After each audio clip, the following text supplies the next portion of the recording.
Yeah, go ahead, Lakshmi. All right. Welcome again, everyone. Good morning, good afternoon to all the folks, and we'll get started. Welcome to ASEI Budding Engineer event, Pitch Fest. And before we go ahead with the agenda and rest of the meeting, let me take a moment to introduce ASEI, which is American Society of Engineers of Indian origin, especially to new members or guests who are non-members. We are a nascent chapter. This organization was started 37 years ago out of Michigan. We currently have 5 active chapters, and Silicon Valley is one of the nascent chapters which has focused on STEM and programs related to youth opportunities, which include internships, sponsoring science fair, so on and so forth. And we are excited to have key speakers and young student members who have already won in one or many science fairs with us today. And this is going to be really informative session and very tech savvy, if I may add. Having these youngsters today with us shows the passion they have for science and their curiosity to learn more and excel in this field. In this showcase event, the winners will present the projects built on engineering principles with potential to shine and make their mark in this world. And we are very happy and thankful to have 2 distinguished key speakers. And I must add, there is one surprise key speaker as well today in this session. Dr. Jyoti Sharma, thanks for joining us today.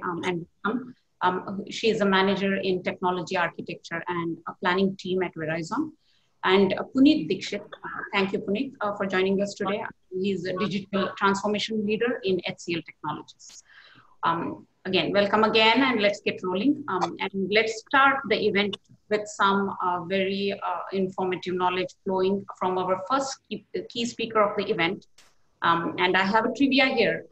If you may guess, we are opening the keynote with a very surprising guest today. And one hint that I can give you is you all have interacted with him. And yeah, I know that's pretty much a giveaway, total giveaway. If I may get some guesses on the chat, I give like a few seconds to see if anybody can guess who the key speaker is, the first key speaker. And all right, no guesses? Okay, that's Piyush Malik.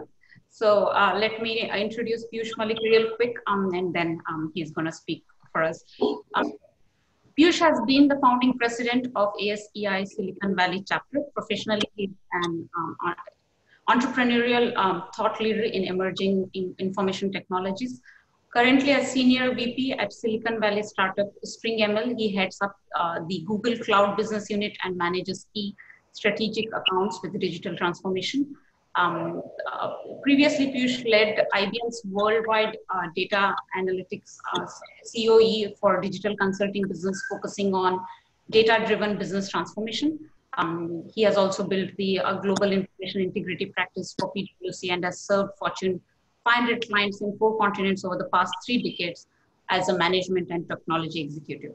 And he has been active in industry consortia as well as nonprofits for over 25 years. So having said that, Piyush, if you can take the floor and start your notes. Thank you, Lakshmi, for the introduction. Very kind of you. Good morning, good afternoon, fellow ASEI members, engineers, science enthusiasts, and budding engineers. I know people are joining from all time zones here. And it gives me a great pleasure to welcome you all to this event on this special day. First of all, do you know why this day is special? Anyone wants to have a guess? It's the Independence Day of India. Come again? It's the Independence Day of India. Perfect. Thank you. I'm so glad at least the youth of today know about what's important here. And this is India's 74th Independence Day. And most of us, whether first generation or second generation American Indians, having had roots in India, it's a matter of pride and celebration. So happy Independence Day to our birthplace. I'm aware of the grim and trying times that we all are living in today. But today is a day to celebrate as I see hope.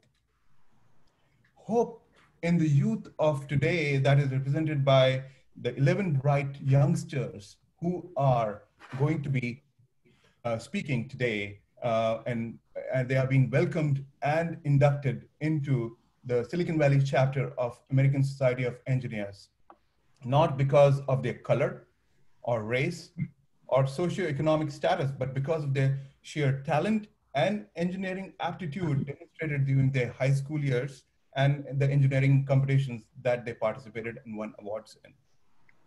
Their journey started long before, during their upbringing with their parents and education through their students, through their teachers and in their schools.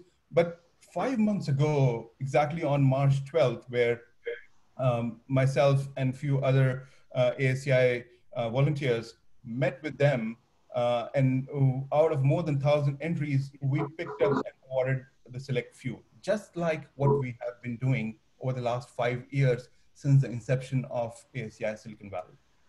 Yes, each year we sponsor 12 prizes for high school scientists and budding engineers, 10 of whom are participating here today. We also have a wildcard entry um, in Aditya Indla, whose robotic fruit picker entry was selected for the state science fair, but was unfortunately, that event got canceled because of the pandemic. However, that did not let his creative energy and talent to go waste. He collaborated with the Maker organization and during the initial stages of COVID-19, when we were facing a huge shortage of personal protective equipment, he not only raised his funds, he used his connections, resourcefulness, and energy to for pandemic relief, but also organized 3D printers, and over 1,000 face shields and masks were produced and distributed amongst healthcare professionals. So kudos to Aditya and for his this work. In the community. He was named as a community hero, and his efforts were even globally noticed. And United Nations Secretary General's Envoy for the Youth recognized them. And as the president of ASEI Silicon Valley chapter, and on behalf of the board of directors, I'm pleased to recommend Aditya for induction into the ranks of ASEI members. Now, each of the students who are presenting today represent multifaceted personalities and amazing depth of talent. And there are talks about AI and machines taking over the world and huge unemployment outside. And it paints a grim picture for the future of work for human beings. But I also see hope. I see hope in the technologies that we'll be talking about today: edge computing, wireless, 5G, robotic process automation, cognitive intelligence, machine learning and artificial intelligence, and so on and so forth. Thanks to my friends Jyoti Sharma and Puneet Dixit, who will be sharing their thoughts and their experiences on these technologies.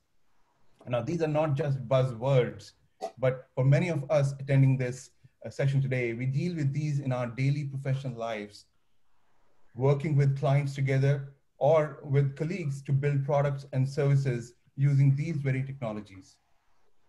We build technologies that automate and make humans free and free from not doing repetitive work and free to do creative tasks, which are likely to increase happiness and give us hope. And I have hope from this pandemic as well. This pandemic is an opportunity for reflecting, building, and innovating, what I call as RBI. A wise person once said, never let a crisis go to waste. And with my 20 plus years of working in the industry with data, advanced analytics, and artificial intelligence and machine learning, I'm hoping with the volumes of granular data being gathered from testing and treating heavily instrumented COVID patients, we are learning a lot more than we have in the past about diseases. With technology billionaires, philanthropists, venture capitalists, and deep-pocketed corporations all investing and even more heavily during this time in healthcare innovation, I have hope. I have hope that disease detection, advanced genetic and genomic testing, vaccine making, drug discovery, precision medicine, etc., will all undergo a disruptive transformation with advances in bioengineering, genetic engineering, nanoengineering, as well as material science, and all branches of engineering and science coming together. And with the mashup of biology and related and adjacent technologies using IoT, AI, ML, edge, cloud, and quantum computing, we hope to have breakthroughs that were previously thought impossible. I hope, since all we can do now is hope for an effective vaccine and a reliable cure for this coronavirus that has brought this world to a grinding halt. I hope, since I can, and I hope you too see the brighter picture amidst this doom and gloom and the socio-political unrest around us. Thus, in short, if you took only a couple of things from my talk here, I would want those to be hope and RBI. Thank you very much, and let the show begin, Lakshmi. Sure. Thanks, Piyush. And let's start on that very important note that Piyush mentioned, that we all hope and wish for a coronavirus vaccine soon. So let's get rolling with that thought. And what an amazing thought to start the event with. So we do have some very cool technology study science projects lined up. And as I was going through the abstracts of the project, it's really very intriguing to just get an idea of how today's students think about these projects and their vision in shaping up the future. And it really feels proud to read through these projects. And before we get started with our first speaker for today, let me just quickly go over the guidelines for the science project and then the judging details. So guidelines include each new student member would get a chance to speak for 5 minutes. And the 5 minute split would be the first 3 minutes maximum would be to introduce themselves and talk about their science-led project, and maybe 1 minute to talk about what their plans are for the next 1 year, maybe in their academic future or research, internship or whatnot. And finally, vision for achieving greatness through science and engineering for the last 1 minute. And judging will be based on combination of popular choice of audience poll, which will be taken after all the presentations today, and the scores from all the judges. And before we start, you all want to hear some exciting news, and I do have some exciting news for you all. Based on your presentations, there may be opportunities for internships in 2021 for a select few, and doors for mentoring and future job opportunities too might open up, as this recording will be available for over 6,000 ASEI members and affiliates. And winner of this pitch fest will get a golden ticket, which will open doors to opportunities of mentoring and internships. And having said that, let's get started with the first speaker, who is Ojas Mahavir Karnawat. And Ojas is from Monta Vista High School, and he's a rising junior. And today he's going to talk about designing a public alert system that provides available exit routes when fire is detected in an enterprise facility. So Ojas, let's get started with you.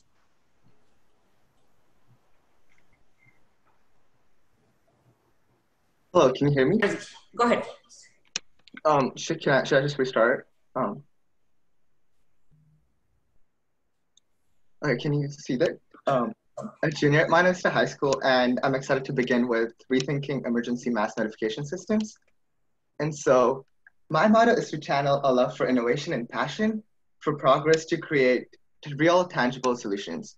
So this started with my science fair project, and let's get into it. The problem right now. So fires are a very frequent occurrence, and let's imagine being stuck in one, especially in a public facility. So in your building, you have the fire alarms that tell you that there's a fire somewhere around you, but you don't know where it is. And so you don't know how to exit because it could be anywhere. It could be on the exit that you're about to take. And so we need to do a better job at notifying and at how our fire systems work. And so we embark on a mission to rethink emergency mass notification systems with technological solutions to fit our more global needs. My solution involves smart displays all over a public facility connected to Raspberry Pis over a Bluetooth low energy mesh network connected to individual smoke detectors. So now the smoke detector will send the signals through the network to every individual device. So we begin with deployment. First, the management inputs all the input data into an HTML form, and then they set up all the smart display screens and the Bluetooth mesh network and set up all the connections. So now let's say there's a fire. So now the smoke detectors will sense this. They will send this information throughout the network, and the smart display will run its algorithm, which I coded in Python, to find the safe exit routes, which will then be displayed on the screens for the occupants in a panic to just see and just go to the exits that's on screen. Sorry to interrupt you. Just are you sharing your slides? Because the slides are not moving. We are just looking at the first slide. So are you going with this? I am. Yeah, okay. Does this work better? Can you see the slide change? Yes, yeah. So I want to run through a quick demo of this. Can you see the demo slide? Yes, we can. Okay. So this is a simple map we're going to be using with 4 exits. And so first I run my HTML form where all the input data is collected. So I use a VNC on my 2 Raspberry Pis. So we fill in all the data in a specific format. And then we set up a client server, a server for all the other ones to know what the data is, which happens here. And now I'm associating my computer's Bluetooth with the east and west exits. And so when I turn my Bluetooth on, those should be blocked, which you'll see now. And then when I turn it off, so those are blocked and now they're back on. So that's the demo. And I'm gonna stop sharing. So I wanna talk a little bit about myself now. So after this project, I knew I had to take my research involvement to a next step. And so I began assisting a Stanford PhD student on peer teaching. And so right now I'm designing and researching peer teaching systems and creating interactive training tools and pairing algorithms. And so to further this research, I initiated collaborations with my middle school in the US and my school in India to implement this in their classrooms. So right now I'm working with them. In about the next month, we should get that set up and going. In addition to this, I've been involved with the UC Santa Barbara Summer Research Academies program. And so I'm doing some soft robotics research.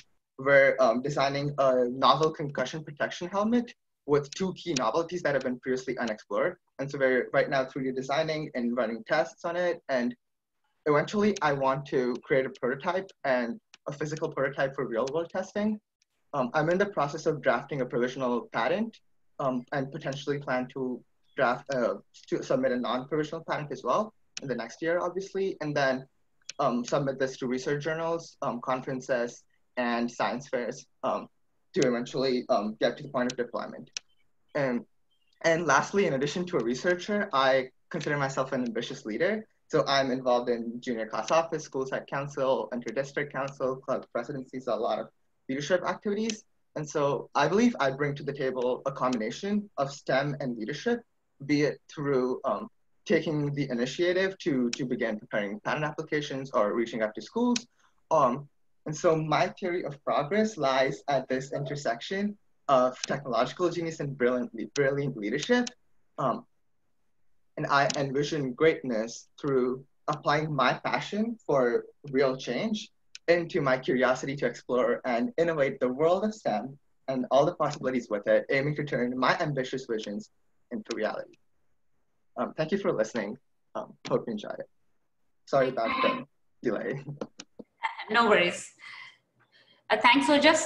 That was really interesting and good to know about your research and your efforts involved with the Stanford student. Yeah, that's really very interesting. We will go to our next speaker, Divya Venkatraman. Divya's project is Picture Perfect Diet, an app to classify food products with OCR for recommending substitutes based on a chosen diet. And I'm pretty sure we all are going to look up this app and install it today. Divya, go ahead. I'm just making sure everyone can hear me. Yes, we can hear you. All right, I will share my screen. And can you like see me switching the slides? It still says loading, so let's give it a few seconds and then. Oh, okay. Yeah. So do you want to switch the slides and then we can... Yeah. It keeps on saying that I can't present it. So is it okay if it's just like in this format? Yeah, it's fine because it's pretty visible and clear. Yeah, we can see the switch as well, so you can start. All right, I will get started. Hello, my name is Divya Venkatraman, and I'm really excited to be invited to speak at this showcase. So a little bit about me. I don't want to spend too much time on this, but I really on my passions, and I'm especially passionate about kind of helping healthcare and especially sciences in healthcare and specifically neuroscience in terms of my passion, because I love looking at neuroscience, the different neurological disorders in the brain, because there's so many, and you know there are barely any cures for a lot of them since the brain is so unknown. And I think that really is something that I aspire to help in the world, and I hope to really make a difference. And my goal is to really, first identify my interests, find out what I want to do, and then gain the real life experience to help elevate that to a new level. And I believe that research helped me do that, which is, a big part of why I wanted to participate in the Synopsis Science Fair at first. But besides all this STEM information, I also love to play the piano. I dance an Indian style, classical style of dance called Bharatanatyam. And I also participate in speech and debate, and I'm an officer of that club. So this is just a little bit about me before we move on. And now let's move on to, what got me here, which is my science fair project. And so my science fair project is an app called Dietologist. It's on the App Store, and it's really, the problem is essentially that there's so many tempting food environments around us, and it's really easy to make poor diet choices. And the CDC actually stated that poor diet choices, since it's such a common occurrence, actually leads to more deaths in the population than any other risk factor, including cigarette smoking. So that kind of just shows you the real impact of, how helping diets for people can actually help a lot in the world. And that's kind of what inspired me. And this is an iOS app called Dietologist, which allows the users to have a really quick, easy, efficient way to scan the nutrient labels of the product and find out if it corresponds to their diet choices. And the real main part of the app is if it doesn't correspond to the diet choices, it actually provides alternate foods that will. So now, before we kind of continue with my information, I wanted to show you a quick demo of the app. So I will show you that now, and I'll take you through the process as the video is playing.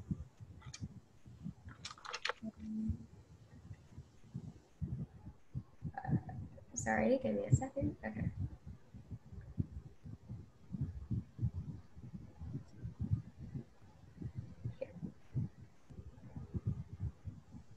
So my app is available on the App Store. So once you open it, you can actually pick a diet from the 3 options given. In this example, we're going to go with no saturated fat. So then when you go back, there's a help menu, and essentially the app actually saves the diet choice, so it ensures a better user experience. And then you take a picture by scanning the nutrient label of the food, in this case, popcorn/chips. And the app, it uses something called Vision Framework, and it'll essentially do all the work for the user. And all it will do is scan the nutrient label, take the text from the label, and then read it to see if saturated fat is in the label. As you can see, it saw that it was in the label, so it went to the alternates, you scroll down to the proper food category and then it tells alternates, in this case, pita chips. So although that would be all the user has to do, and then they can just go buy pita chips, which has no saturated fat, we'll be scanning the pita chips nutrient label just to ensure that the app is accurate.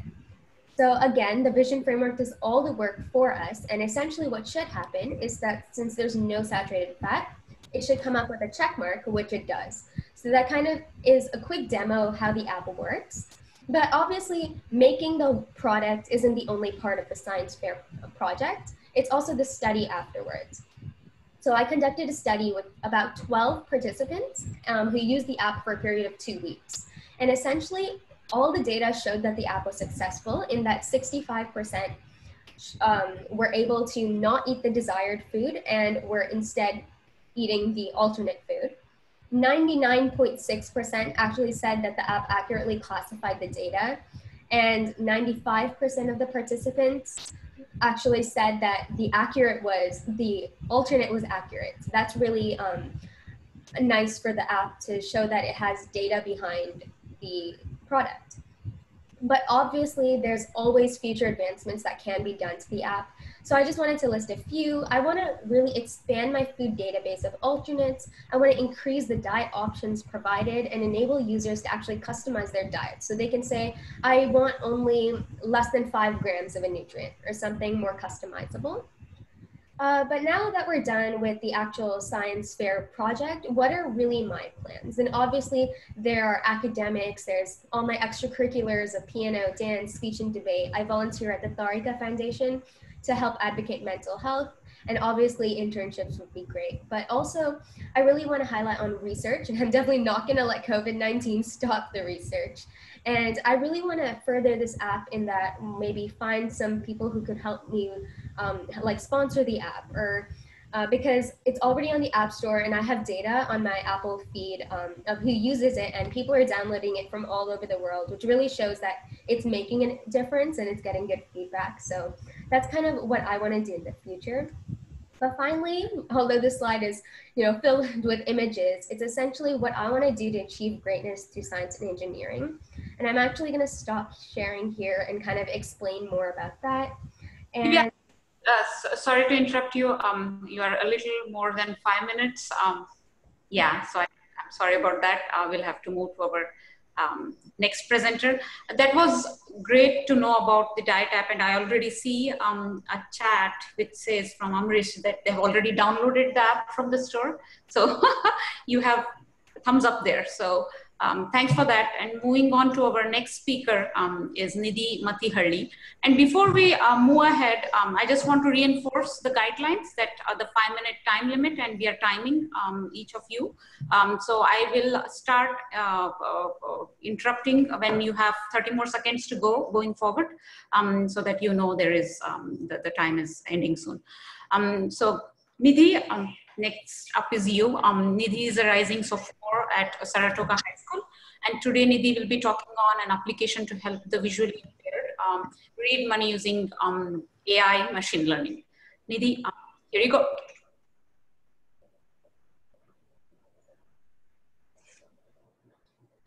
Nidhi, we cannot hear you. Yeah. Can you see my screen? Yeah, we can see your screen. Okay, cool. Right. Cool. Hi, everybody. I hope you guys are all having a great day so far. My name is Nidhi Matihalli, and I'm a sophomore at Saratoga High School this year. So my synopsis project was an application to help the visually impaired read money using machine learning. Did you know that there are over 285 million people in the world that are blind? And one of them is my grandfather. Last summer, he told us about an incident where he accidentally gave 500 rupees instead of 50 rupees to a vendor, which raised some concerns because he spent 10 times more than he needed to. After hearing about this, I decided to create an application that helps the visually impaired read money in third world countries. After doing some research, I realized that the only options in the market right now are apps and the iBill, both of which are very expensive already. I also decided to talk to the people who this would actually affect and went to the Sri Raman Maharishi Academy for the Blind in India.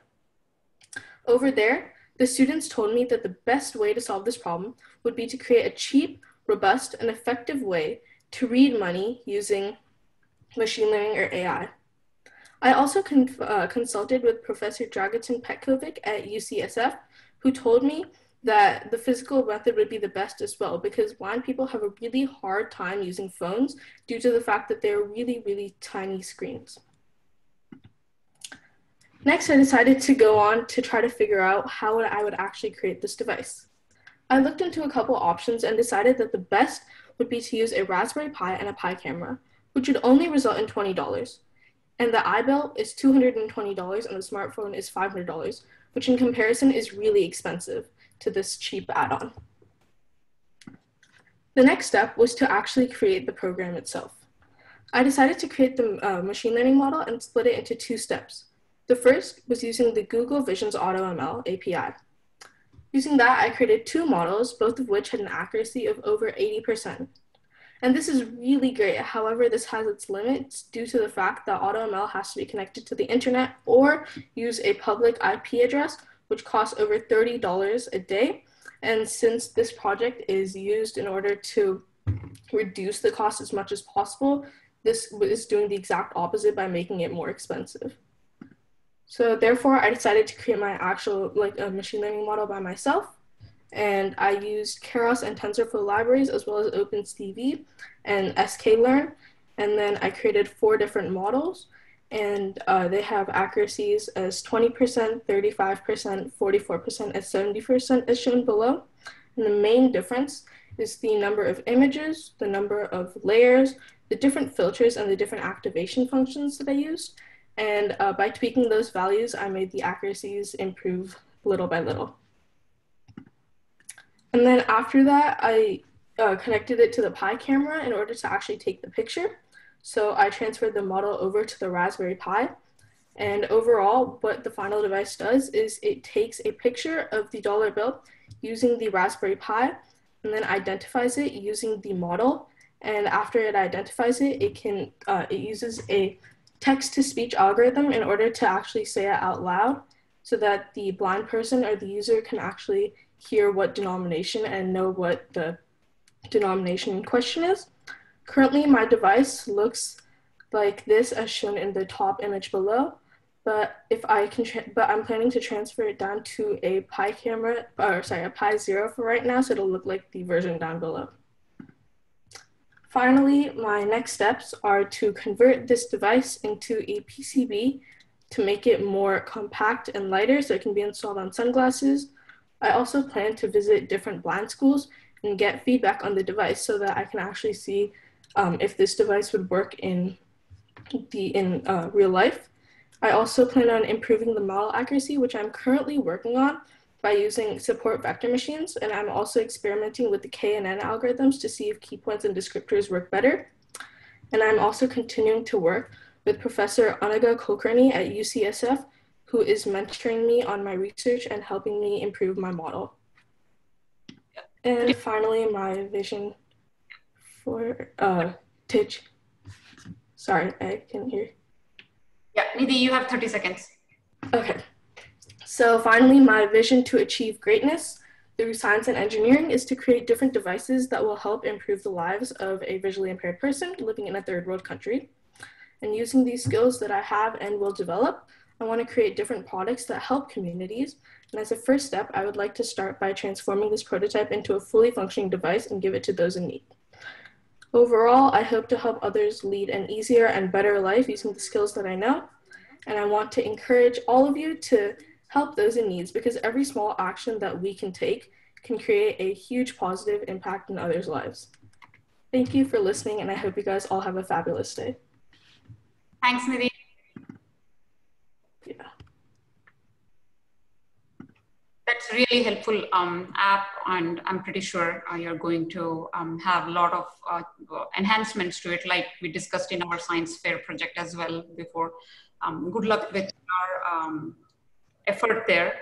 Next up is Samarth Girish. Samarth is rising senior attending Bellarmine College Preparatory, and he'll be discussing ChillPill, which is an AI-based mobile application to detect counterfeit medication.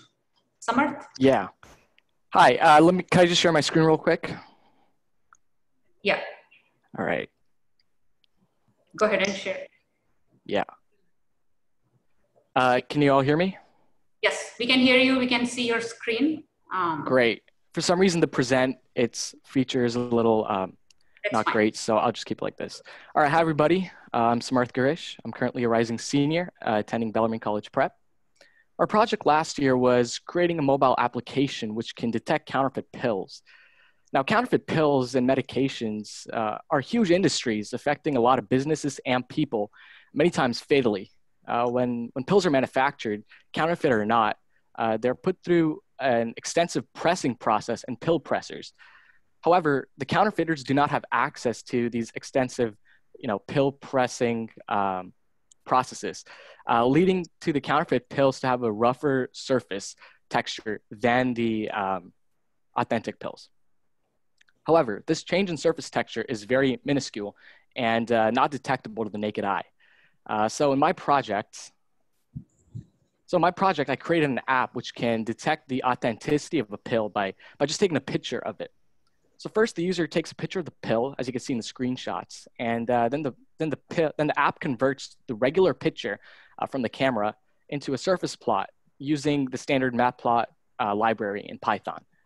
The surface plot is then run through a pre-trained machine learning model, which I created with other surface plots of images of pills. The machine learning algorithm then makes a prediction about the pill's authenticity and displays it on the screen, cautioning whether or not the user should take the pill. And so in terms of technologies used, the app was developed using Java in Android Studio. The Python aspect was integrated through the Gradle build in Android Studio using a plugin called ChacoPy. And the machine learning aspect was designed using Keras with the TensorFlow backend. Now, in regards to my plans for the next year, currently I'm working as a data analyst for my high school's football team. The role includes creating algorithms to collect, curate, and ultimately analyze the vast amount of data produced over the course of a football game to give our team a competitive edge against our opponents that is driven by data and math. And this role also includes researching different metrics and mathematical models to, again, give our team a competitive edge over our opponents. So I'm working with a couple of data scientists from the San Francisco 49ers who advise me and the team. My plan for the year is to continue working and corresponding with these professionals from the 49ers and to take my analytics to the next level. Finally, my vision for achieving greatness through science includes the idea of bringing together different fields of study in science to create innovative solutions that are outside the box, really. That puts into focus societal needs, allowing us to target real-world problems. This ensures we as scientists and engineers innovate and create, not to win a science fair or not to have something to put on our college app or resume, but really to innovate for our community and to make the place we live in better. So I just want to thank you for organizing this event. I'm happy to answer any questions that you may have, and thanks for having me. Thanks, Samarth. No problem. That's really emerging field for us to think about. I've never thought about counterfeit medication, so it was really enlightening. Thank you, and let's go to the next speaker, who is Sachin Iyer.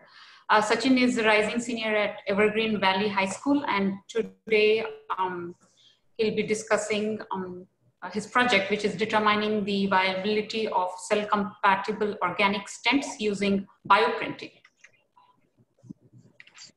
Sachin? Hi, I'm just gonna share my screen.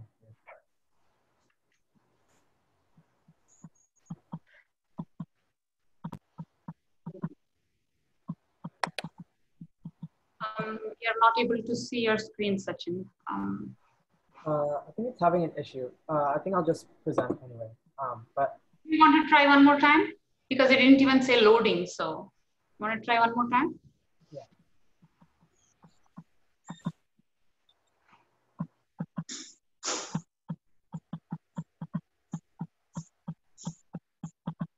No, I don't think it is sharing. I think it's having some security issue. But I can just start with my presentation anyway. Sure. So, hi everyone, I'm Sachin Iyer. I'm a rising senior from Evergreen Valley High School. And my project is determining the viability of cell-compatible organic stents using bioprinting. So the kind of background behind this project was the idea that in surgical, oftentimes a stent is usually either made of a polymer or a metallic alloy. And oftentimes what the issue created by this kind of rigidity between the certain amount of flexibility between how personalized a stent can actually be for a particular patient.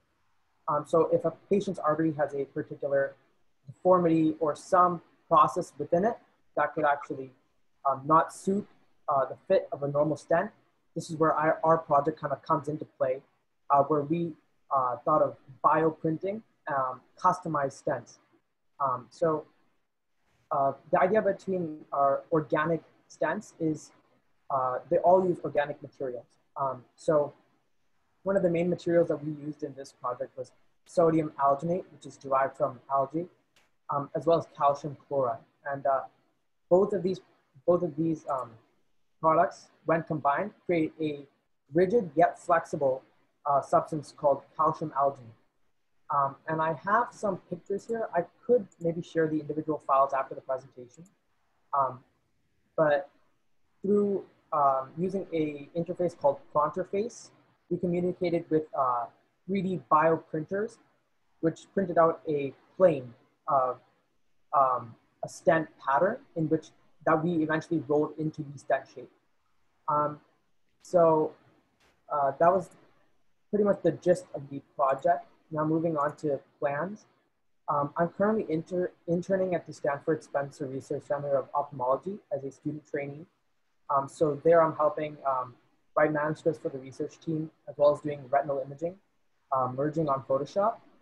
And I hope to continue that throughout this school year. I'm also an intern at the Open Insulin Initiative, which is a program that helps with deriving cheap, low-cost insulin to be spread throughout the globe. And in that initiative, I'm helping with fundraising and regulatory research for the program. And then obviously focusing on academics as well as college application writing and college research. So for my idea for achieving greatness through science and engineering is similar to the idea brought up in the Synopsis project, which was personalized medicine. So with products like calcium alginate, what is created is a very porous material. So through a microscope, we can see all these little holes, which don't go directly through the structure, but do allow for holding particular items. So our team kind of thought of including maybe possible stem cells to help with regenerative growth, or blood thinning medication, especially for individuals who suffered from blood clots and need a stent for that reason. So I think our project is kind of maybe the first stepping stone into a field where, in a surgical room, a stent can be quickly printed, utilized immediately, and contain personalized medication for the patient to help not only help with recovery, but also offer a better fit of the stent, and maybe a stent that's more compatible with certain issues that they already have within their vascular tissue. And that's my presentation. Sorry you guys couldn't see the actual slides, but thank you. Thanks, Sachin. That was really informative and sounds like a very emerging field. So good luck with your research in that area. So next is Arya Datta Majumdar. And Arya is a rising freshman at UC Berkeley. And today Arya will be discussing fires from space, a robust synthetic control method and robotic system for wildfire management. Arya?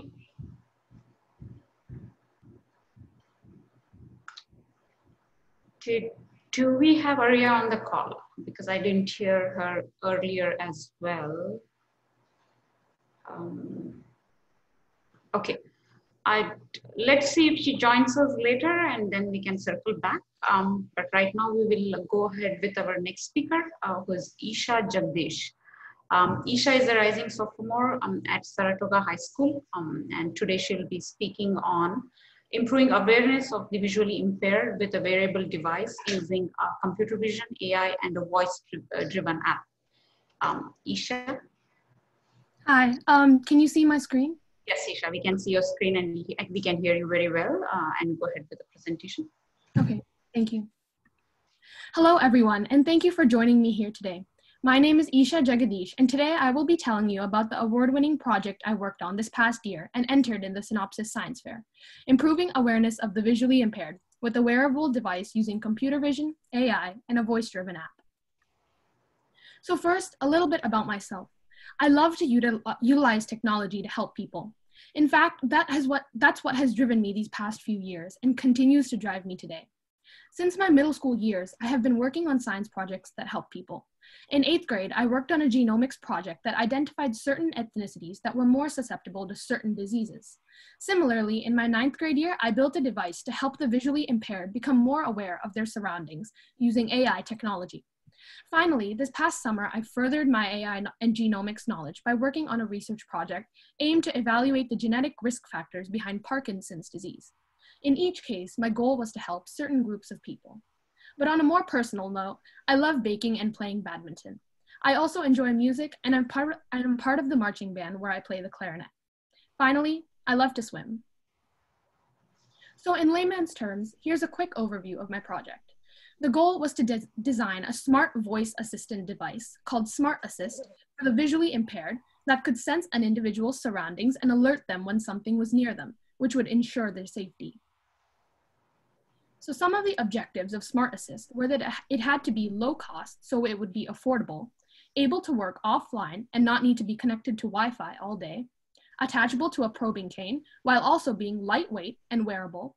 And finally, Smart Assist should be able to work indoors and outdoors. So after setting these goals, I began to acquire the components and build the actual device. So to the left, you can see a basic 2D view of Smart Assist. The outer case is a 3D printed custom-made case that I made myself in my engineering lab at school. Inside, you can see the Raspberry Pi, which is the main component of my project, along with its accessories, which include a portable battery pack, making it usable throughout the day, the microphone, the speaker, and the camera module. My software, written in Python and utilizing AI, runs on the Raspberry Pi. It continuously detects motion video from the camera and takes in commands from the microphone to process and alert the user on their surroundings through the speaker. And to the right, you can see the approximate cost of Smart Assist. The price is pretty affordable compared to other products similar to mine, and it also performed with greater than 90% accuracy on most common use cases. So for this upcoming year, I'm going to be continuing in the Synopsys Science Fair. My project is going to be related to the research that I conducted this summer at a science research program called SRA, or Summer Research Academies, which is a part of UC Santa Barbara. During my time there, I did research in neuroscience, specifically neurodegenerative diseases. The research paper I wrote along with 2 of my peers was focused on Parkinson's disease and utilizing neural networks to evaluate the genetic risk factors behind the disease. Hopefully, in the next 3 to 6 months, we can get this paper published in a science journal. Next, in my school, I am starting a genomics and bioinformatics club. I hope to dedicate time this year to making my club as successful as possible. Finally, in 2021, I hope to acquire a STEM summer internship and also do what I love most, volunteering. So my vision for achieving greatness through science and engineering is to continue to build upon my work with the goal of helping the maximum number of people. The graph above depicts my vision. I have barely scratched the surface in science and engineering up until now, and I'm looking forward to rapidly learning and experimenting more to amplify this impact. When I ask myself, how can I do this? A couple of ideas come to my mind. First, living in a pandemic has taken a social and economic toll on our society, and I would never want this to happen again. This is why I am driven to contribute in my own way towards engineering an effective pandemic prevention and containment system. Another idea is a way to build a better bridge between research and its practical use in the field. For example, much of the cutting-edge research we do never actually reaches the underprivileged communities around the world. It's either too late or too expensive.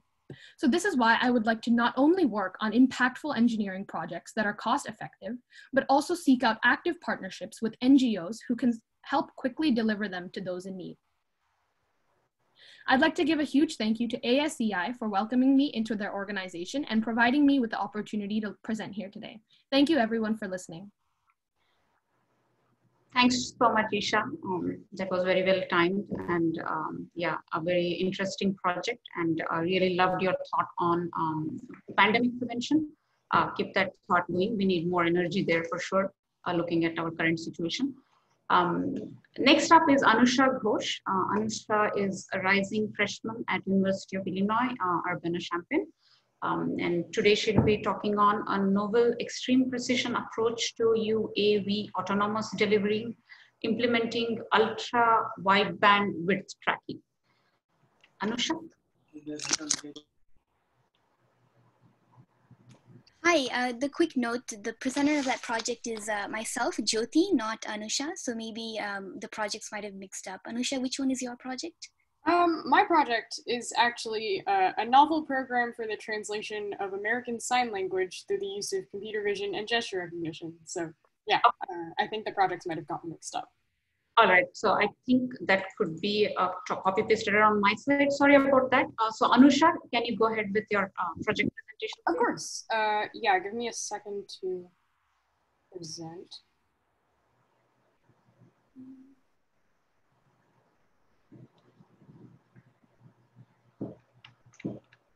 Right, can everyone see my screen? I don't want to mess with too much, so I'm going to keep it like this, if that's okay.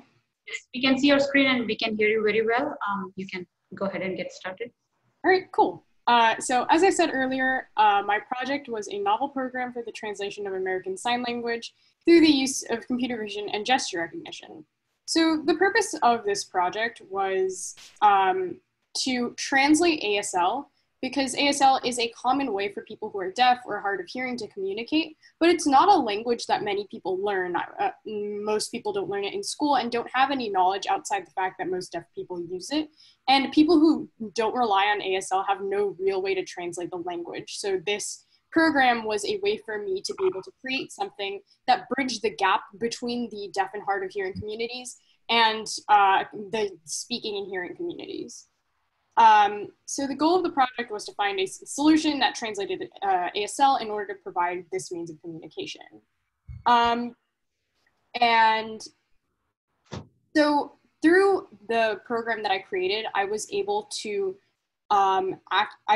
successfully learn the traits of each sign that I selected, and was able to accurately translate it into written English. So I was able to take moving signs that people signed in real time through video camera input, and using a model that I trained and using computer vision techniques, I was able to create a model that would be able to accurately translate those signs and videos into real-time English. So I was able to have a 77.5% accuracy rate, which shows that my model is good and usable in real time, and shows that it can help people in the long term. I was also able to open source my code. This link, if you want to scan it, gives you the access to my code on GitHub. And I was able to work to create something that was novel, as ASL has not been studied in this way before, and create something that could be used to help people in the long term. Besides the project that I've been working on, I'm also an intern at a company that works on studying breast cancer through artificial intelligence. So I work with them to optimize customers and make sure that everyone gets to their radiology appointments on time, which is something that I'm extremely excited to do and ties into my overall goal for what I like to do with my programs, which is to help people in the long run, especially through healthcare. My projects for the last couple of years have focused on either disability access or healthcare in the long run. And I hope to do this in the future through what I study at the University of Illinois Urbana-Champaign, or just through my work in the future. So yeah, that's my project. I hope this inspires people to work with disability recognition or to study AI and use it for novel purposes in the future. Thanks, Anusha, and really great to know your interest in helping ASL oriented people. So good luck there. And we will move to our next speaker, who is Jyoti Rani. And Jyoti Rani is going to speak, which I've already said before, and got confused with Anisha Ghosh's project. Sorry about that again. And Jyoti Rani will be talking about a novel extreme precision approach to UAV autonomous delivering, implementing ultra wideband width tracking. Jyoti, go ahead and share your screen. Everybody can see my screen? Yes, and we can hear you. Go ahead. I will get started. Okay, good morning, everyone. My name is Jyoti Rani. I'm extremely excited to be here today, and today I'll be presenting Project V-Bird, which was distinguished with the International Science and Engineering Fair Grand Prize Award at Synopsis Championship and recognized by a national MIT research program. So let's get right into it. The inspiration behind Project V-Bird came when I heard my uncle back in India had been stranded in his multi-story apartment home for days on end, running out of food, water, medical, and emergency supplies after torrential rain and flooding. Now we know that drones are used in disaster relief to deliver emergency materials, but drones largely rely on GPS, which has a theoretical accuracy of about 10 meters. Unfortunately, due to a cloudy overcast or smoke, which are factors expected to be present in natural disaster scenarios, that 10-meter accuracy is further decreased. Moving forward, when we envision creating an autonomous UAV system, we want to be as accurate as possible to expand the range of actions of the UAV swarm to deliver, to repair and retrieval, in addition to delivery of emergency materials. This is why we decided to take a fresh, local UWB-based approach to UAV tracking. So UWB is based on radio waves, which allows for a 10-centimeter precision, which is 100 times better than GPS. And it's a hardware chip, as you can see here, and it just gave us raw tracking data. So in this project, what we did was we built a full stack software application based on multiple programming languages that provided the following functionalities. It smartly detected and rerouted the drone in case of anomalies, and it was able to plan and simulate both individual drones and swarms. This is a square formation drone, and the user has been able to literally draw out to the flight path. That's how interactive the UI is. So we ran multiple test runs on different flight paths and used statistical analysis to determine the measure of accuracy and anomaly detection rate and such. Combining the software with our custom 3D printed hardware design enabled a system to be created that was within 10 to 20 centimeters precise in testing. A UWB-based drone has several other applications as well. One, for example, is indoor navigation in warehouses. The exciting next step for this project is to create a drone swarm that's based on UWB, which requires significantly more funding for sure. A little bit more about me. So I'm a rising senior in San Jose, and the new catchphrase I have to describe myself is someone who has passion with compassion. I'm an aspiring quantum physicist and engineer, data and computer scientist, entrepreneur, philanthropist, and global citizen. Currently, I'm working on computational physics research at San Jose State University that studies quantum mechanical behavior models with applications in superconductivity. I am also working on my college apps, some community college courses, and something upcoming that's exciting is pitching for $15,000 in venture capital for an education empowerment platform, online app platform. As for my ideas regarding achieving greatness through science and engineering, I think as we move forward in a society that's becoming more increasingly automated, it is critical to be united under this fundamental goal where we're ensuring that every human being in our society is empowered to be intellectually flourishing, to be ideating and innovating. And that doesn't have to start 10 years down the road. It can start now, which is why I am also the founder and co-president of multiple education empowerment initiatives most importantly is my nonprofit Code for Tomorrow, which has been recently receiving multi-$1,000 grants from top tech companies like ARM and impacting thousands of students worldwide in especially underprivileged students in accessing a maker education in STEM. With that, I would like to thank the ASEI team and all the wonderful adult mentors that are here for providing this opportunity to network, connect, and grow. And I would also like to give a shout out to my team member who worked on me with this project. And thank you so much for your time. Thanks, Jyoti. That was very informative, and good luck with your research in that area. And next up is Adarsh Ambati. And today, Adarsh will be talking about contactless vital signs monitor using photoplethysmographic imaging, infrared sensing techniques, and computer vision. Adarsh, go ahead and share your screen. Yeah, so I'll just share my screen. Can you see the slideshow? Yes, you can see it. Awesome. So good morning, my name is Adarsh Ambati, and I just want to say it's so impressive to see all the other projects. But with that, I'll just jump right into mine. So my project is called a contactless vital signs monitor using photoplethysmographic imaging, infrared sensing techniques, and computer vision.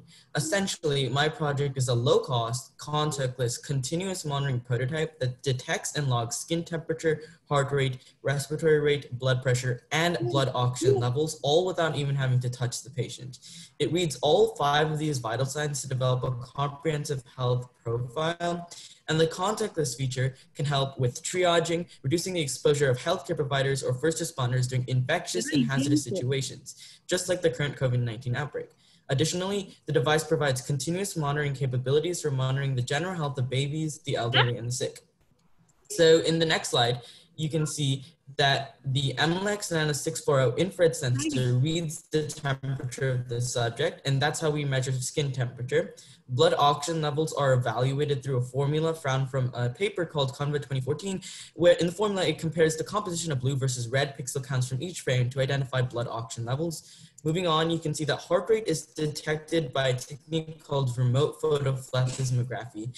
And this complicated technique essentially can be summed down into this diagram. So in this diagram, you can see first the video feed uses OpenCV software to locate the face and isolate the forehead region. From the diagram, you can see as the pumping of the heart creates changes in peripheral capillary blood vessel volume, which then creates changes in green pixel absorption on the video frames. The heart rate can then be extracted from this wave of green light absorption through fast Fourier transform mathematical functions. Next, we can see that the respiratory rate is also extracted from an image of the patient simply by doing the same process as the heart rate, but also applying a bandpass filter to the red light wave. And finally, blood pressure in the bottom here, you can see is calculated using an algorithm from Chandrasekhar in 2013 that compares stroke volume, heart rate, age, and experimental constants to find pulse pressure, which is then used to find diastolic and systolic pressure. My device has also numerous other functionalities, including an app, alerting mechanisms, audiovisual stimulation, and a video and image of the patient. You can see all these other functionalities here. In the next slide, you can see the physical prototype, which would be mounted in an actual use case scenario. Finally, for my results, I conducted a total of 1,218 tests on 48 subjects, 25 times per subject, and 18 overall functionality tests. In conclusion, the overall accuracy of my prototype is 87.2%. The cost of my prototype is much cheaper than current in market, which is $127. It has several different applications. Its remote and comprehensive monitoring make it an excellent tool for screening in transit hubs and hospitals to reduce the transmission rates of infectious diseases like COVID-19. Furthermore, the low cost and continuous monitoring make it an excellent and indispensable part of the home healthcare system. A tool like this, combined with adequate testing, can help form a formidable frontline and stay one step ahead against viruses like COVID-19. So next, I'm going to move on to what I'm going to do in the next coming year. So for my contactless vital signs monitor, this project won first place in the biotech category in Synopsis and won in the national and international Raspberry Pi competitions. I am very much passionate about this device. I have been selected by the Pear Garage Venture Capitalist Bootcamp to develop a business out of this device. I further plan to increase the accuracy by using Eulerian video magnification techniques, as well as enabling contactless monitoring with other vital signs. I also plan to use the Raspberry Pi to further lower the cost and implement protocols to ensure security. Outside of this project this summer, I've been accepted as a Stanford intern and will be attending a national research conference this winter to present my research.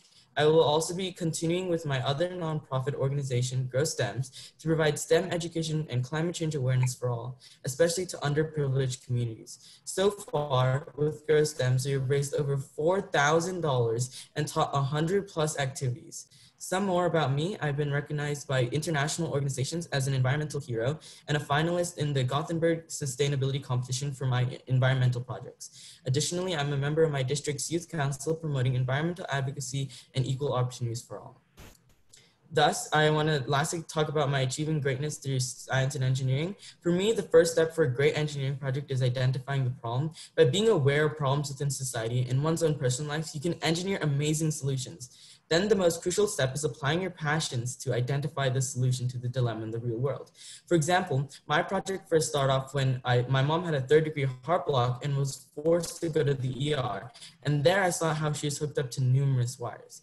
By being able to be aware of the world, identifying problems, and then applying your passions to create a solution, we can thus create many up-and-coming engineers that will achieve greatness. Thank you so much for listening. Thank you. Thanks, Aditya. That was really very informative. Let's move on to, sorry, that was others. Let's move on to our last but not the least speaker, Aditya Indla. And Aditya is junior at Bellarmine College Prep in San Jose. And today he'll be talking on custom farm survey model based on SSD and Inception V2 and AI-driven harvesting robo for efficient strawberry farming. Aditya, you want to go ahead and share? Yeah, hi everybody. Sorry, my camera seems to be going off and on, but I'm mostly going to be sharing my screen now. So give me a second to share.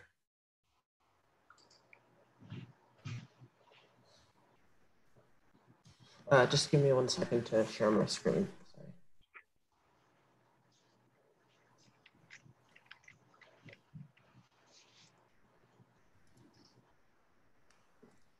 Okay.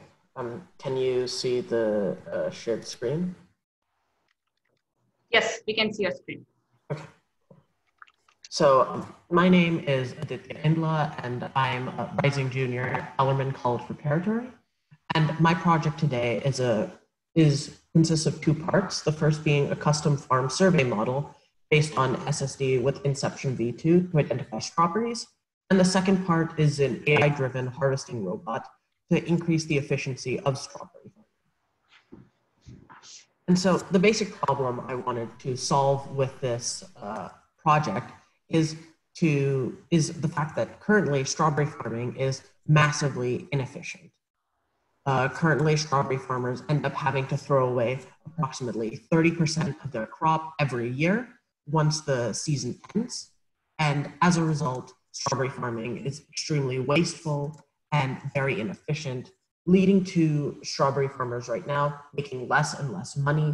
And as a result, many strawberry farms are not able to be successful. And in a combination with labor shortages and high labor costs, many strawberry farms are simply unable to succeed.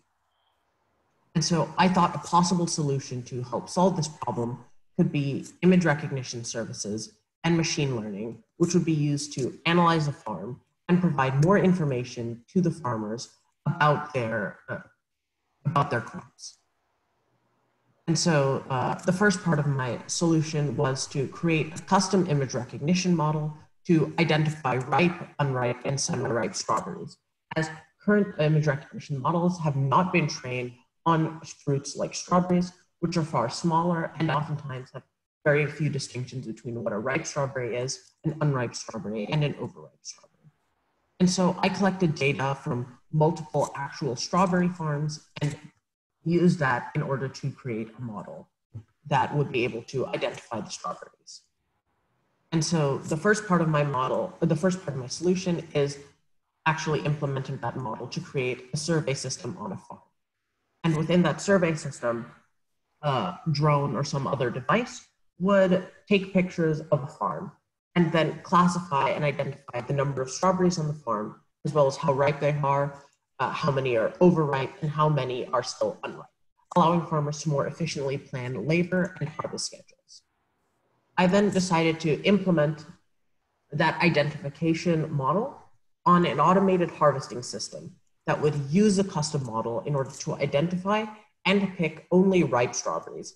And that would help massively reduce the labor costs present on the farm, since farmers would no longer need to hire as many workers and instead could simply send out the robots to perform the harvesting. Here you can see the flowchart for the fruit harvester robot and how it would identify where the ripe strawberries are and how it would actually pick them. And so the results of my testing for strawberry classification on images of an actual strawberry farm to prove effectiveness in the real world showed that the model was able to identify the fruit shown to it with over 70% confidence. And when it comes to ripe strawberries, it was able to identify them with over 80% confidence. However, it struggled a little bit with unripe strawberries, mostly due to a lack of data, since I had taken many of the pictures I used to train the model during the strawberry peak season.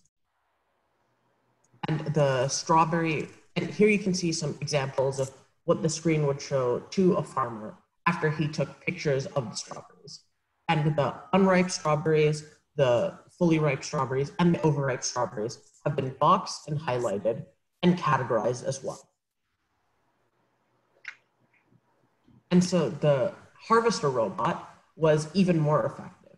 And in test environments with different levels of light, as light would be an important factor in how accurate any model would be, in the morning, it was able to identify 88% of the strawberries and pick 91% of identified strawberries. In the midday, it was able to identify 94% of strawberries and pick 89%. In the evening, it identified 90% and picked 89%. And finally, at night, it identified 96% and picked 92% in total. And so ultimately, this solution is effective and that it can be used to help improve farmers and make strawberry farming more efficient and more effective.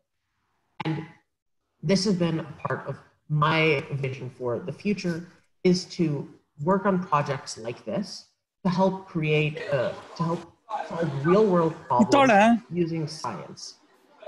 For instance, in the next year, I'm planning to work more on, more towards public health and public policies with a UCSF researcher to do studies on tobacco usage, not just in the general population, but specifically in South Asian communities, which often do not have as much research done into the specific types of tobacco used in South Asian communities. Sorry to interrupt, but time is up.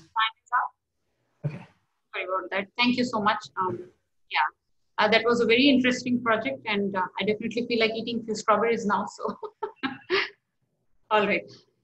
That was our last speaker, and as you all saw, that those were some amazing presentations from each one of you. And I'm definitely, I have much more knowledge now on all these different fields, and it covered so many subject areas. And thanks to you all for presenting your projects. And I really appreciate the effort that you put in each of your projects. And that's amazing to see you achieving all of this at such a young age. So keep this passion going. And having said that, it's time for our poll, where we will have the audience vote for the popular choice. And Piyush, you want to take over for the poll? Sure. Thank you all presenters. I'm gonna launch the next poll. So give me a second. And just for reference, these are the speakers. 10 out of 11 spoke today. And just want to final check. Arya, did you join? If not, this is going into the overtime. So let's make sure I'm able to launch the poll, and where this is the moment of truth, right? So this is what we are going to collect everybody's inputs on. Please take time to vote for one of the speakers that you like, and go from there. This will be on for exactly 30 more seconds. Please take time. And this is the audience choice portion, guys. Do show your love and support. And of course, Arya was not here, so no need to vote for her.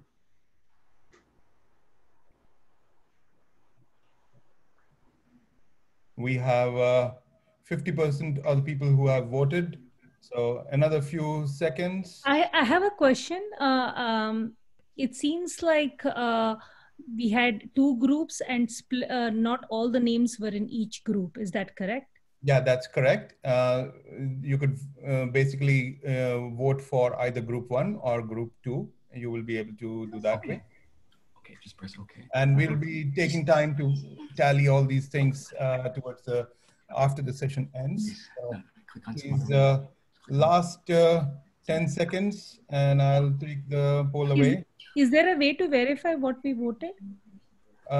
We will have at the back end. Okay. Not online. And they will be all combined with the judges. The judges will be meeting after this session, and we will be publishing the final results on ASEI website next week. So stay tuned till the end, and the keynotes are coming up. So 42 out of 54 have already voted, and obviously I have not voted, so I'll keep this going. Guys, all right, I think we are at the 2-minute poll, so I will end this, and I'm getting a visual indication from the audience choice, and you can all see the audience race. I'm not able to vote. For some reason, I'm not able to press submit. Okay, are you logged in from multiple accounts? No. Interesting. I am looking at this. It asks me to, there's a right, oh no. Polls. I think you may have to choose a person from both groups, and then it'll only let you submit. Okay, okay. That may be, yeah. Yeah, we will tally it up. All right, I'm gonna take it away. I think we've got very good representation and very good idea, very good participation. Thank you very much. Okay, let's move on to the next exciting portion. Lakshmi, you want to kick it off with the next portion? Definitely, yeah. Thanks for the poll again, Piyush, and let's move forward.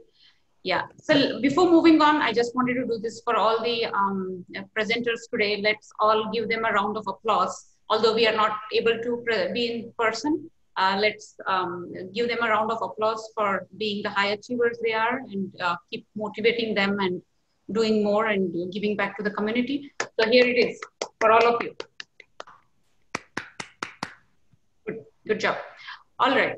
So moving ahead, we have Puneet Dixit with us as one of our key speakers for today. And Puneet, thank you so much for joining us. I'll give you a brief introduction of Puneet and then hand it over to him. Puneet is a digital transformation leader with more than 20 years of professional services experience working with organizations like HCL, Perot Systems, ES Corp. He has built Center of Excellence for Robotic Process Automation that includes designing and implementing methodologies. He's involved in selection of digital products and hiring and training of process engineers and administrators. He has established consulting teams in the areas of robotic process automation, chatbots, omnichannel, and social media with teams across US, UK, and India. today we are very happy to have a seasoned leader with us as our next key speaker, and he'll be talking on the subject which is very up and running right now. Robotic process automation brings digital transformation. Puneet, over to you. Okay, thank you. Thanks a lot. Hopefully you guys can hear me. So should I be sharing the screen? Sure. Go ahead, Puneet. Okay, let me try to share it. Just give me a minute. If you have trouble, let me know. I can share otherwise. Yeah, if you can, Piyush, I would appreciate it. Okay, all right. Sorry for the confusion here. All right, let's make sure I got the deck up. Hang on. We have, all right. Puneet, can everyone see this? Yes. All right, Puneet. Yeah, so if we can get on to the next screen. So I'm not going to talk on, I'm not going to be speaking what's written out there. But essentially, when we talk about intelligent process automation, it is actually a combination of machine learning, cognitive intelligence, human decision-making intelligence, and robotic process automation. Now, some of you may think about what is robotic process automation. People understand what cognitive intelligence is or decision-making capabilities are. But what is RPA? What is our robotic process automation? It's not a physical bot, as some of the other, the presenters or the students who were talking, they talked about a physical bot. It's not a physical bot. It's a software bot that is written to replicate activities that human beings do on a day-to-day basis. Believe me when I say this, that in the industry, whether we talk about any vertical, any industry that you talk about, when we talk about the work that is done, 60 to 70% of the work is pretty manual, pretty late. Okay, I will go and wait for an email to come in. The email comes in. I will pick up certain things from that, certain data from that email, go to an application X, go to a particular screen, based on few decisions or few criteria that I know of, I will do certain data entry and then go on to another screen, go to another screen. There is no really human intelligence that is required there. This is mostly a data entry work. And that's 60 to 70% of what the people do on a day-to-day basis. So the concept behind robotic process automation is, can I take this process and automate it? Can I put in a software or a virtual bot or a soft bot, and replicate this human behavior so that I can release these or relieve these people from, to do much more smarter things, much more intelligent things, much more customer focused things, and interactive things. Sure, somebody may come to me and say, I can do it. I can write a Pythagoras theorem. I can write some sort of a Perl script. I can do certain basic backend jobs. But that's not, that's IT, that's technology. I want to enable that and provide that to the user community to be able to, do this using softbots. And that's what RPA is all about, is, making it simple enough so that the business community can automate their processes and using softbots or virtual bots. RPA has been in the industry for about 8 or 10 years now. It is getting to a point where a lot of industries are very excited about it and are very motivated to move forward on this. It has been taken up in a big way in insurance industry, in finance industry, in banking, healthcare, wherever you are handling a lot of manual intensive jobs. You're getting to the point where, we are being able to take data, unstructured data, semi-structured data from voice or from OCR technologies, which is basically taking documents and extracting data from those documents. So let's say invoices or medical records or, those kind of things. And I think as one of the presenters was talking, Divya, when you talked about dietologist, that you were extracting the, you were extracting the scanned image of that's where RPA will come in. That's where I think you can extend that into, RPA when you're taking scanning that screen and taking that component or that particular value of cholesterol or whatever it is, and making it much more intelligent. Now it is coming to a point, and we can go on to the next screen, Piyush, is where RPA is matured and it's being heavily used in healthcare and other industries. Now the users are coming in and saying, how do I make it more intelligent? How do I take the decision-making functionality or make it much more intelligent?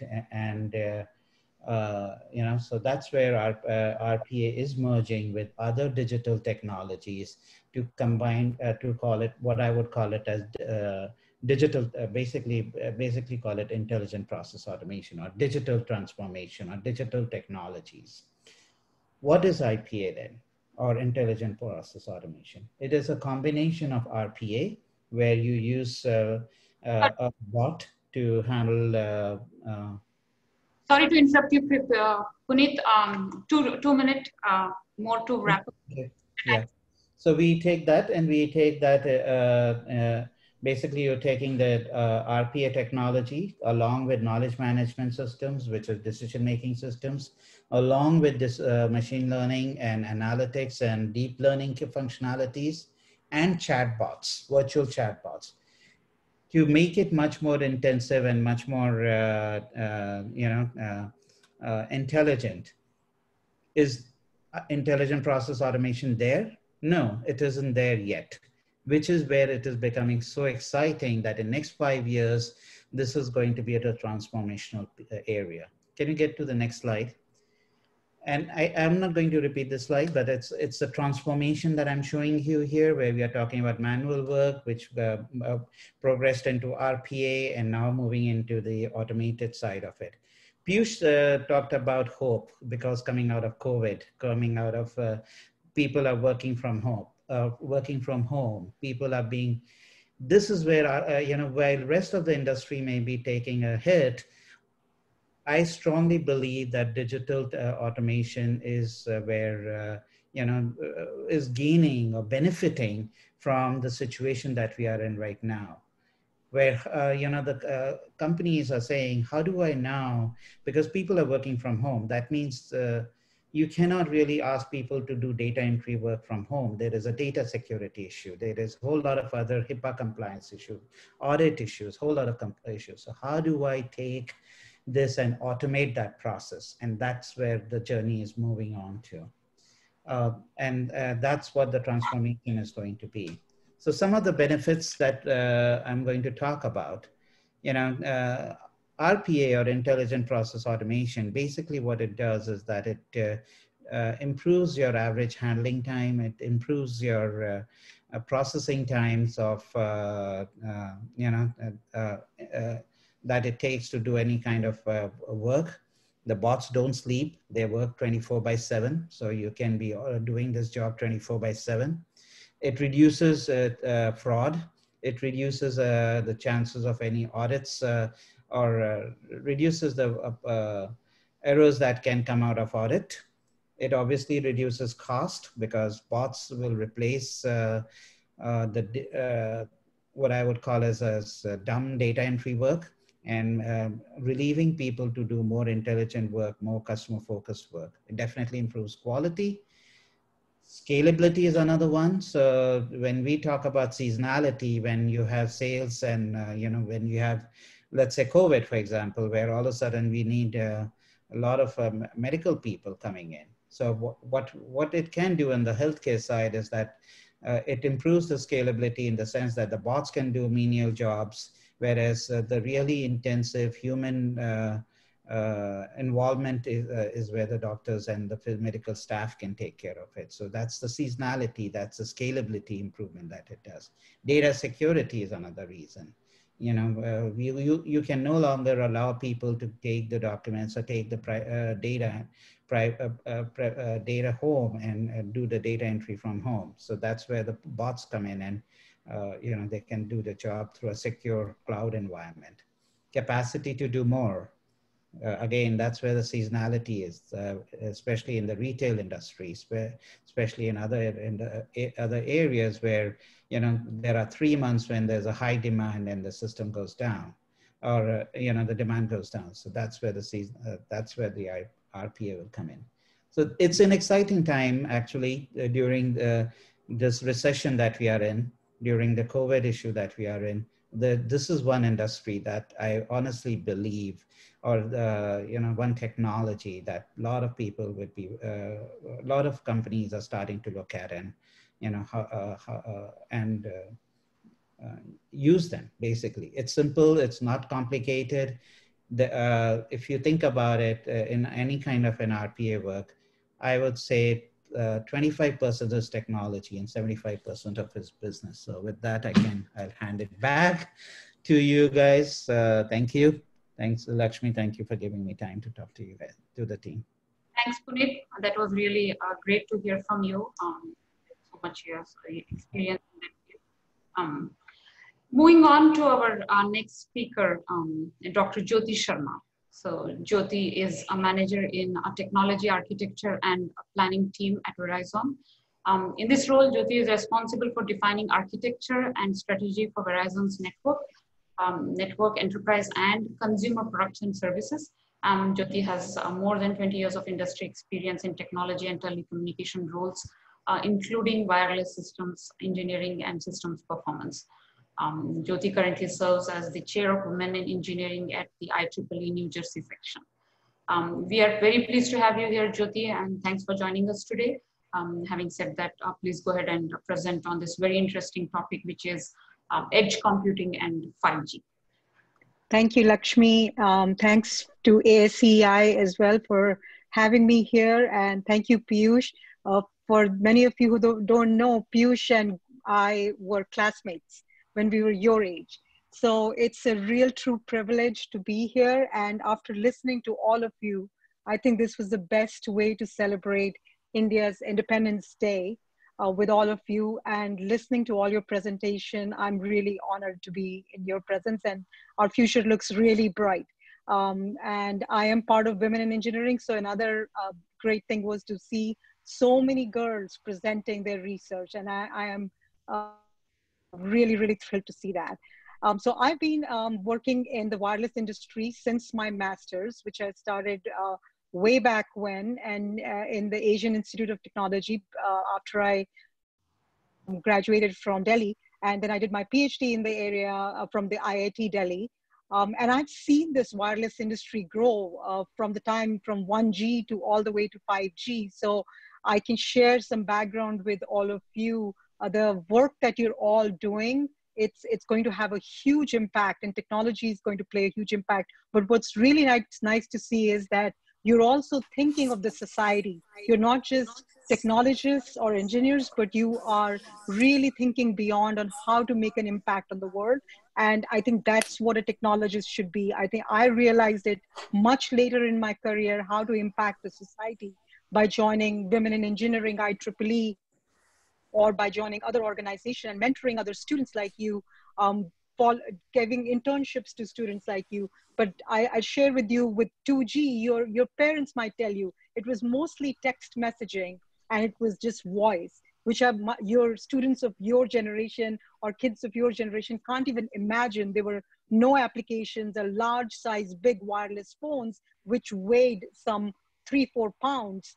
And then we moved to 3G when you were probably, toddlers or just growing up, when we started getting some data and applications. And now you're creating applications that will change the world. It's all with that wireless technology that we have. And you guys are really building on top of it. So it's very encouraging to see how you're using technology to advance and solve problems for many underserved or underrepresented communities.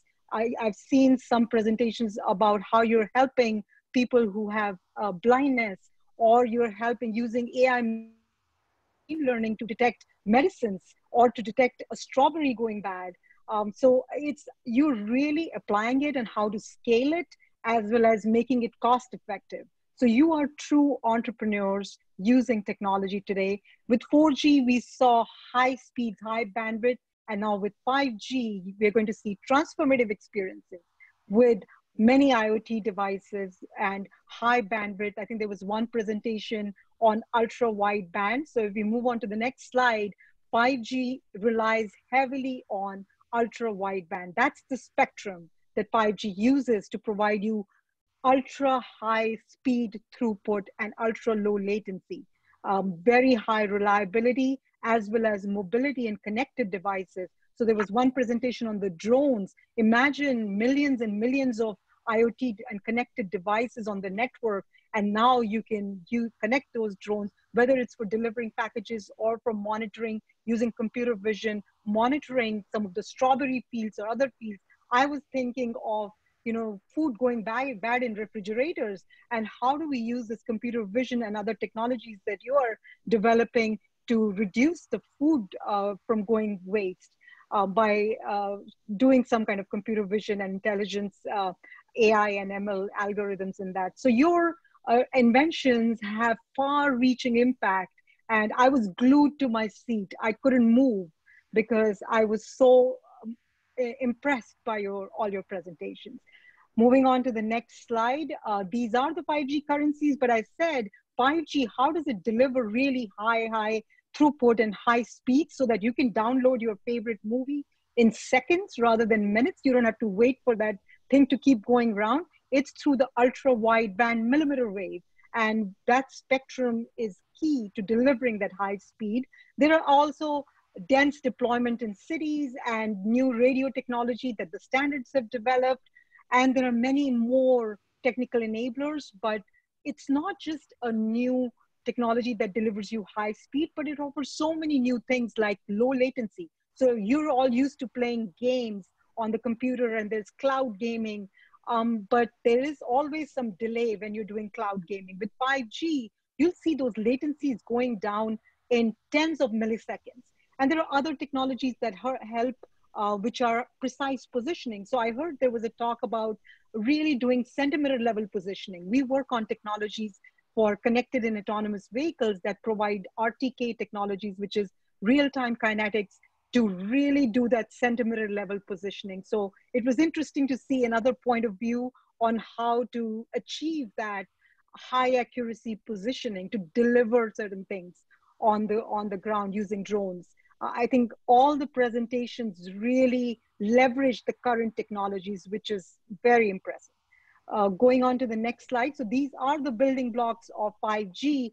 And I want to also touch upon edge computing, which will be so key in providing transformative experiences for real-time enterprise applications, which really allows to reduce the round-trip delay, or what we call latency, by moving the cloud computing and so the compute resources closer to the edge of the 5G network. So you don't have to go through the internet and come back, and the end-to-end round-trip delay would be much more reduced.